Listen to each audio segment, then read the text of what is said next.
You call your friend by your ex's name, you laugh too hard at a small joke, or you keep checking a door you know is locked, and you wonder why parts of your mind act without your permission.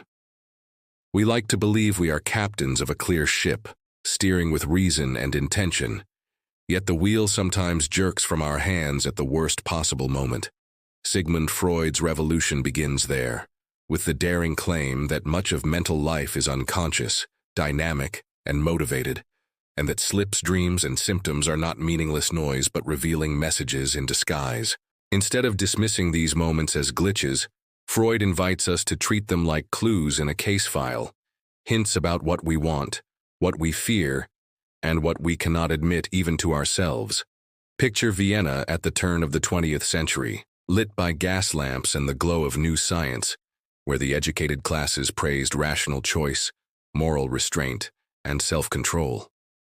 In that world of measured manners and clockwork order, the idea that respectable symptoms hid unruly wishes sounded scandalous, yet it captured an unsettling truth, many recognized in private. What is the unconscious in plain terms? Think of it as a living workshop below awareness where feelings, memories, and desires keep working, shaping what we notice, what we avoid, and how we act. This is not the same as modern automaticity, the handy routines by which you drive home on autopilot or type your password without thinking, because those are efficient habits, not meaningful dramas. Automatic processes are like preloaded keyboard shortcuts, quick and useful. The Freudian unconscious is more like a backstage crew negotiating a tense script that keeps being revised. It is not just unseen. It is motivated, bristling with wishes and conflicts that leak into speech, choices, and symptoms, sometimes helping, sometimes tying us in knots. Let's begin with unconscious motivation, the idea that behavior can carry disguised aims we do not fully recognize, even when we argue the opposite at dinner with convincing conviction. Imagine someone who claims they want a promotion, studies hard, rehearses answers, and then arrives late to the final interview with a flimsy excuse and a nervous smile. On the surface, it looks like bad luck, but just beneath, a quiet wish may be steering the outcome: avoidance of pressure, fear of rivalry, or dread of being seen and judged. We are layered beings. We want to advance, and we want to stay safe, and sometimes the wish for safety drafts a strategy that sabotages the wish for growth. The behavior carries a disguised aim. The missed meeting prevents the feared exposure that success would bring, while allowing the person to say sincerely that fate interfered. This is not a conspiracy. It is a negotiation among motives that speak in action more than in words, and the result can look like clumsiness when it is actually a compromise. If that sounds harsh, consider how often our mistakes land us right where some hidden part prefers us to be.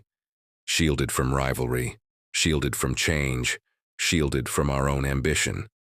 This is where defenses come in, the mental tactics that protect us from distress, shaping what gets noticed and what is kept out of sight without our awareness. Anna Freud cataloged these maneuvers: denial, projection, rationalization, humor.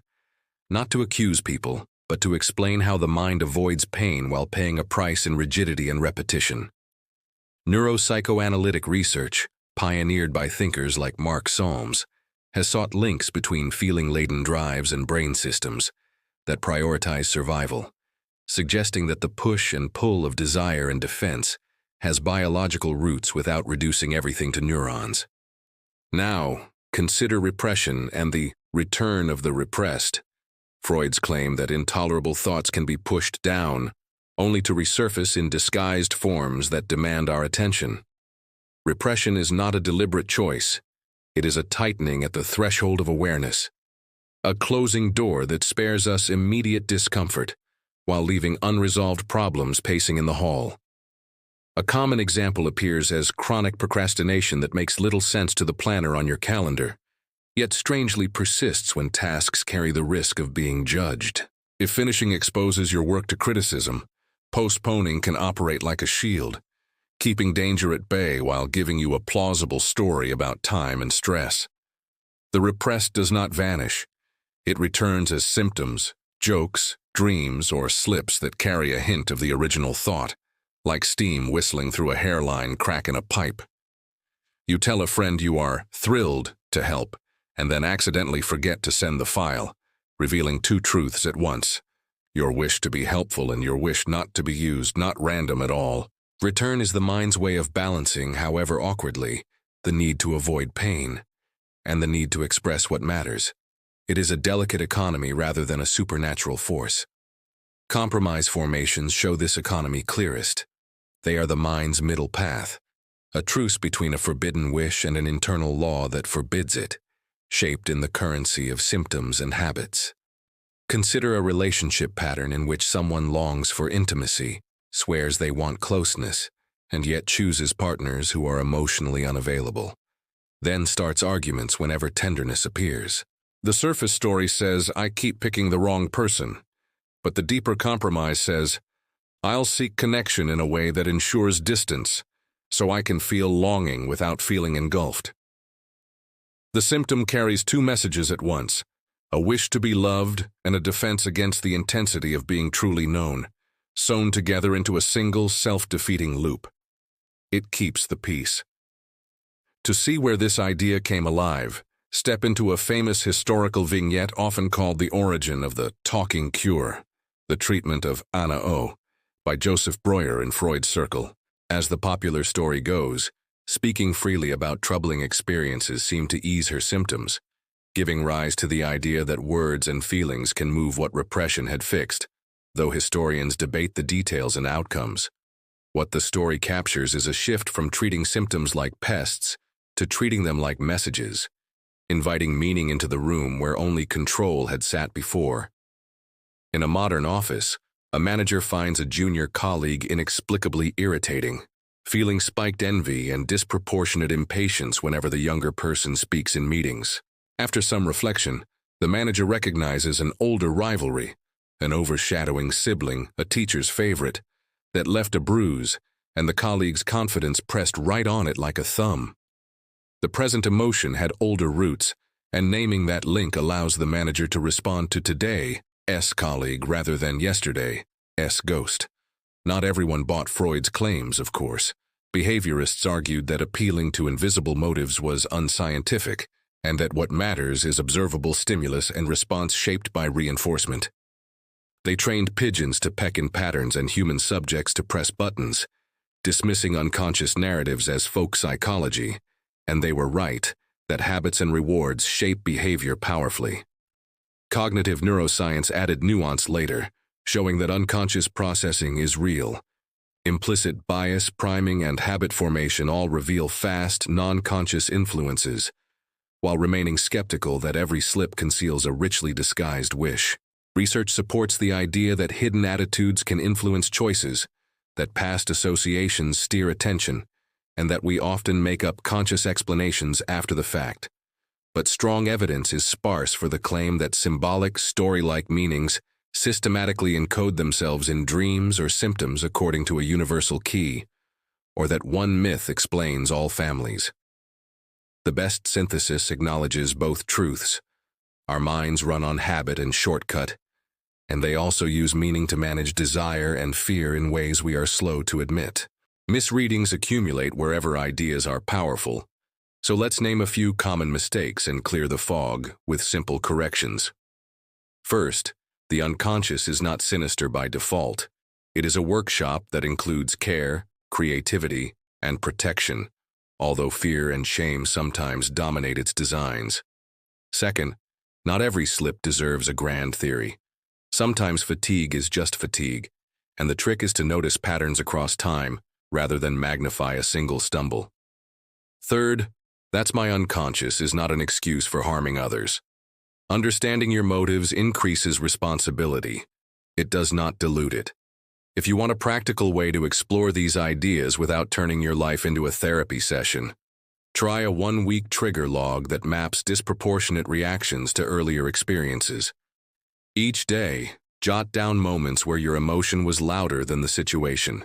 Out-of-scale anger, sudden anxiety, or a wave of sadness that felt strangely familiar. Add 2 quick notes. What happened just before, and what it reminded you of, even if the association seems odd or embarrassing. After a week, look for repeating themes. Then try 5 minutes of daily free writing, pen on paper if possible, where you write without self-editing about whatever pulls your attention, including petty resentments and absurd wishes. Stop mid-sentence when the timer ends, and later skim for recurring metaphors and recurring characters. Meaning often hides in repetition rather than in isolated bursts of insight.